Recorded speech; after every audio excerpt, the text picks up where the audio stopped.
3 വയസ്സിൽ ഈ കുട്ടി സ്കൂളിൽ ചെല്ലുമ്പം തന്നെ ഇവൻ ഒത്തിരി പഠിച്ചു കഴിയും. ഒത്തിരി വിവരങ്ങൾ ഇവന് മനസ്സിലുണ്ട്. ഇവന് അച്ഛൻ എന്ന് പറഞ്ഞാൽ എഴുതാൻ ഫാദർ എന്നുള്ളതിൻ്റെ സ്പെല്ലിങ് അറിയാൻ പറ്റത്തുള്ളൂ. ഫാദർ എന്നാണെന്ന് അവനറിയാം. വാട്ടറിൻ്റെ സ്പെല്ലിങ് അറിയാൻ വരാം, W ഒരു അക്ഷരം പോലും കണ്ടിട്ടില്ല. പക്ഷെ വെള്ളം എന്താണെന്ന് അവനറിയാം. ഒത്തിരി വിവരങ്ങൾ ഇങ്ങനെ അവൻ്റെ കയ്യിലുണ്ട്. വെള്ളം എന്താണെന്ന് അറിയാം, പക്ഷേ H2O അറിയത്തില്ല. H2O അറിയാൻ പറ്റില്ല. പക്ഷേ അങ്ങനെയുള്ളൊരു കുട്ടി എടുത്തിട്ട് അവൻ്റെ ഓൾറെഡി ഉള്ള പിന്നെ ഡേറ്റയെ പുതിയ ഡേറ്റ നമ്മൾ കൊടുത്ത് പരസ്പരം ബന്ധിപ്പിച്ച് ഒരു മോസ്റ്റ് കോംപ്ലിക്കേറ്റഡ് ഡേറ്റ ബാങ്കായിട്ടാണ് സത്യം പറയാം ഈ ബ്രെയിൻ മാറുന്നത്. അങ്ങനെ മാറുന്ന ഒരു ബ്രെയിൻ എന്ന് പറഞ്ഞാൽ അതിന് അനന്തമായൊരു സാധ്യതയുള്ളത്.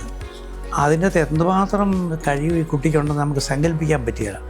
അപ്പോൾ ഒരു കുട്ടി ലോകത്തിലെ ഏറ്റവും വലിയ ശാസ്ത്രജ്ഞനാകാനോ ഏറ്റവും വലിയ പാട്ടുകാരനാകാനോ ഏറ്റവും വലിയ ചിന്തകനാകാനോ ഒക്കെയുള്ള കഴിവ് അവിടെയുണ്ട്. അപ്പോൾ ഇത് ഇത്ര വലിയൊരു സംഭവമാണെന്നും ഇത്ര വലിയ മഹത്തായ ദിവ്യമായ ഒരു പ്രവർത്തനമാണ് ഈ സ്കൂളിൽ അധ്യാപകർ നടത്തുന്നതെന്നും അധ്യാപകരും അറിഞ്ഞിട്ടും അവരും അറിയുന്നില്ല, അറിയുന്നില്ല.